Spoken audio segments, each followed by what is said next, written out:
decided to initially introduce Expedia. Probably many of you are familiar with Expedia. We're not sort of a dot-com startup, we're one of the original dot-com brands. We were founded in 1996, we were part of Microsoft at the time. And that's relevant because Expedia, many of you will know, is an online travel agency, but really we're a technology company who also play in the travel space. And that's something which is very important to us and something which we think is quite different from us and some of the other players within our category. I mean, we spend about 2 times as much on travel technology as our next closest competitor, and there's reasons for that. Now, Expedia's pretty familiar within the UK. We do have a number of different brands within the groups, and you'll see why that's relevant as I start talking about the trends. You're probably familiar with the Expedia Master brand. That's just one of the brands in Expedia. Hotels.com, Hotwire, probably less so, just coming to Europe, that's a discount player. But we've also been acquiring a number of different players. So we've recently acquired Trivago, who are the largest meta-search player in the hotel space in Europe. We own a brand called Elong in China, which is, of course, a hugely exciting market, which I'm going to come on to a little bit later. And we recently acquired a brand called Mobiata, which is, as the name suggests, one of the US's leading developers of mobile travel solutions. There's some other bits that we aren't so familiar for. There's a brand called Ian, or Expedia Affiliate Networks. We power a lot of our competitors, and we also have a brand called Agencia, which the easiest way of thinking about that is it's for the B2B space. So why do we have all of these brands? And essentially, it's because we fundamentally believe, firstly, travel is now a technology business, and we are a global business, and travel is one of the few global businesses out there.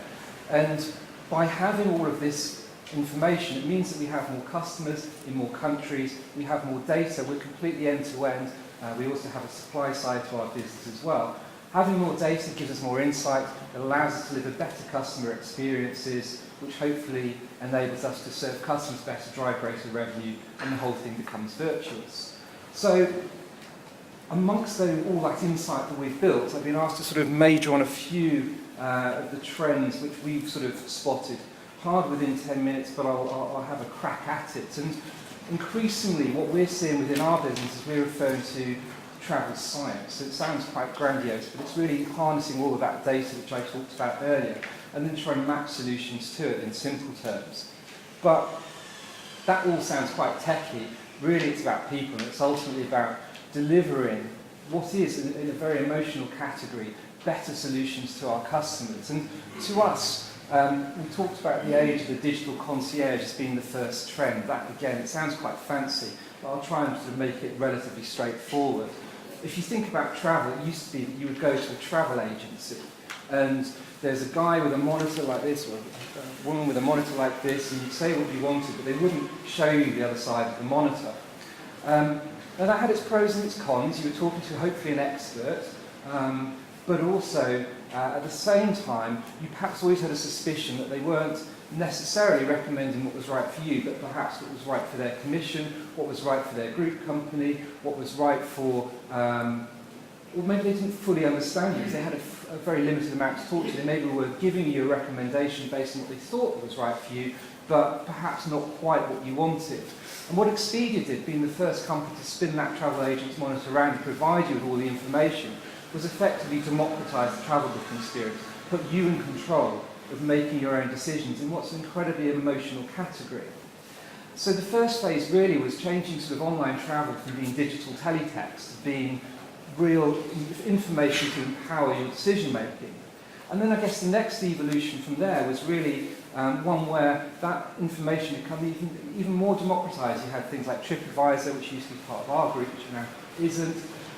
You've got all sorts of recommendation services, things like Yelp, all sorts of services out there really providing untold wealth of information for the consumer. And the next trend which we see is really one where actually all of that information has been narrowed down to being the right information for you at the time that you need it. That's a very simplistic statement, but that's what we mean about a digital concierge service, because now consumers are facing information overload. We see this in a lot of the research that we do. People are actually getting scared, getting paranoid and making the wrong choice because there are so many choices, because, as has been widely publicised, that review on TripAdvisor, is it the one which was written by someone slightly maliciously. Is it the person who actually is like you? Is it what you want? And all of that data that we're gathering at Expedia, what we're trying to do is basically build upon algorithms, stuff like that, to ensure that we deliver you, as we move forward, hopefully, the best recommendations for you at the time in which you require them. And that is something which also the technology is driving. If you think about, obviously I was asked not to talk a lot about mobile because it's kind of something which everyone talks about, but certainly the form factors, and although things like Google Glass are probably a way off from being mainstream technologies, if you do think about that kind of stuff, you're going to have to limit the data which you can show someone at any one point in time. And all of that intelligence that we're driving about different types of consumers in different markets is really driving towards this, to be able to deliver end-to-end solutions, delivering stuff which is right for you, and overlaying all the data that we have from Google and Sociograph, etc. as well, ultimately, to hopefully try and anticipate what you want when you want it, and put you in control of that. Moving on from that, another thing which we've seen from all of these trends is what we called here the untourist. Again, this is something which I know Airbnb are here tonight. This is something which I think they do a great job with as a brand. And essentially what we're talking about there is consumers are increasingly wanting to have more authentic experiences, to have the insight of a local. It's sort of one of those things that people have often said on their travels when they've gone somewhere. I wish I knew someone from around here because then I'd really know that I was getting the best experience, that I was going to the best places. And technology started to drive this, and we see in the hotel space, increasingly things like apartment hotels, some of the brands like Adagio are really starting to place not just sort of the B&B or Airbnb type of experience, but also a hotel experience which is closer to living within the area. Some of the services that I talked about earlier are also driving that, whether it's Tripod, whether that's powered spotted by locals, some of the other brands in that space. There's a lot of technology which enables us to do that. Increasingly, things like Facebook can show you the Chinese restaurant that the Beijing folk actually eat when you're in Beijing. And people can recommend stuff from your Facebook friends that be overlaid with reviews, data, something which we see as a trend which is really emerging. And again, I used to work for Microsoft, and there's a great Bill Gates quote, which was something like, we always underestimate, we overestimate the next 2 years and underestimate the next 10. And this is a trend we see really start to emerge now, where things like augmented reality, you can hold your phone up and get sort of a hot and cold sense of where people are going in a local area. Still early days in terms of the emergence of that technology, but really a sign of where this trend can go. Two more trends really quickly in the last couple of minutes. One, new travellers. Again, this is something which, as a global business, we're paying a lot of attention to. There's been a lot of talk about the emergence of China as travel regulations get loosened up there. To put that into context, there's about 300 million middle-class consumers in China, as many of you will know, who are now starting to travel. That's larger than the population of the United States of America. And this is going to have some fundamentally changing effects on the travel industry. Not least because players are going to need to adapt and cater for these consumers, but also really start to affect the demand and supply curves. These consumers also behave slightly differently.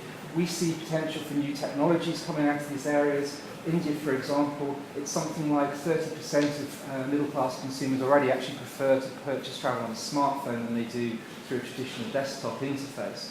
These are going to be fundamentally transformative services, and also we've already seen brands like Weibo from China, Naver from Korea, and Kakao from Korea, Baidu, starting to drive next waves of innovation. And we see that this is the part of the world where, at the moment, if you take China, only 13% of consumers are currently buying travel online. In this huge, huge market, this is really going to start shaping the industry. And some of the things that we've talked about, probably from a Western perspective, are going to be challenged by this emerging trend.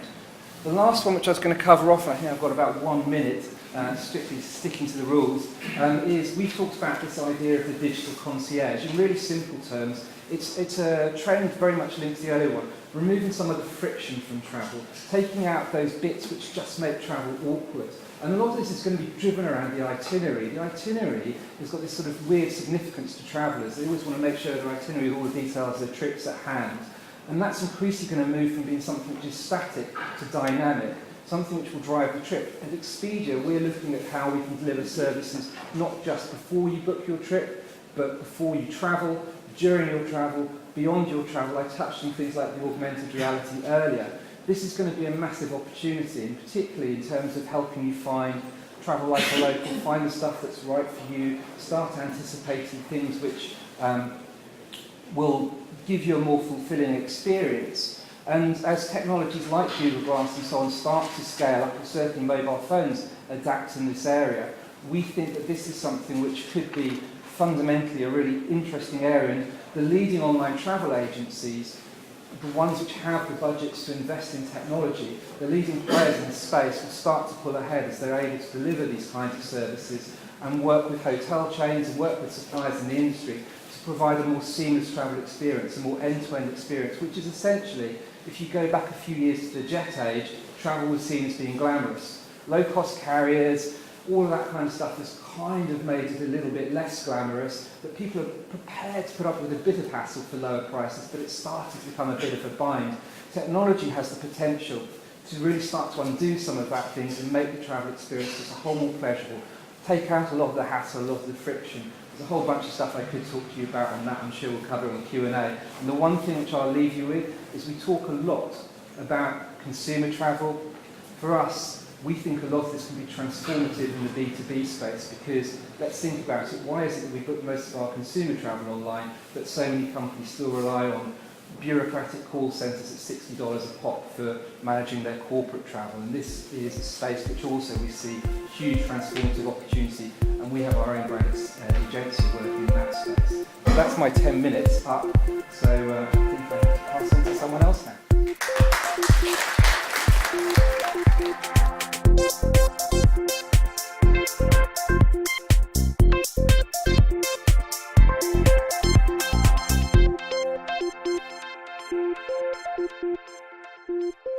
Thank you.